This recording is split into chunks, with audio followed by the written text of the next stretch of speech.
question, si Andrew Mendoza. Hello sa iyo, Andrew. Sir, good afternoon po, Boss Pitts. Ano po ang buying signal nyo at selling signal sa stock market? Nako, unang-una hindi kasi ako nagtitrade ng stock market. Nag-i-invest ako sa stock market. So, ang buy signal ko, usually, kapag nag-bounce off siya sa support level. Pero, ang tinitingnan ko kasi, quarterly price. No?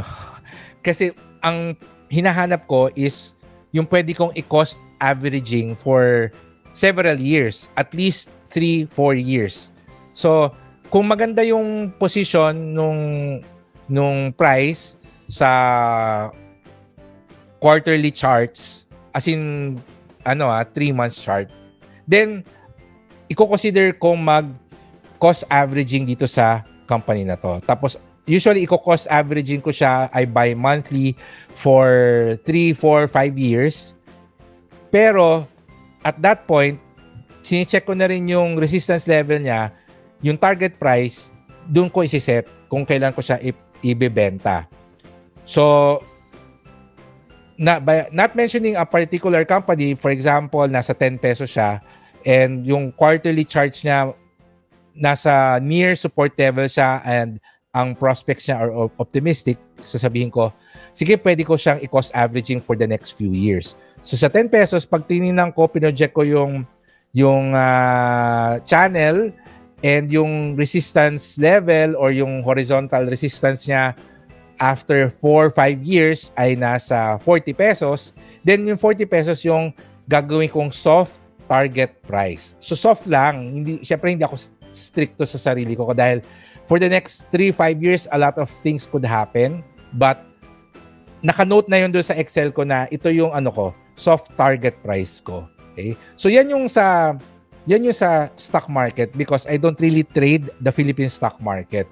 What I do trade is Forex and very similar then. Usually, I wait for a bounce before I buy and then I sell before it hits the resistance level. Before, hindi ko hinihintay yung resistance level. So kung ang resistance level, sabihin na natin ay nasa 40, ang target price ko usually nasa 38, 37. Yun. So ganun ang ginagawa ko kung trading. Pero kasi mas madali siya gawin sa Forex kasi mabilis siya. So hindi ko kailangan maghintay ng ilang araw. Usually within the day sinecheck ko lang siya sa phone ko, sell ko na to. And minsan nga, hindi ko na hinihintay mahit yung target price ko. Kapag may profit na siya, pag check ko ng hapon, may profit na siya. Tapos, sabihin na natin na lalabas ako ng gabi and I will probably busy. Benta ko na to kesa nasa event ako or I'm having dinner with friends, sumisilip ako sa kanya.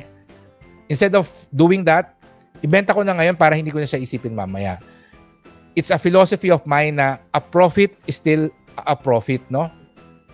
Nobody lost money by selling on profit. So kung ang gusto mong profit ay sabihin na natin na 10%, pero ang nakita mo 5% pa lang yung profit, nanghihinayang ka ibenta kasi baka maka 10% ka. Ako hindi na ako nanghihinayang.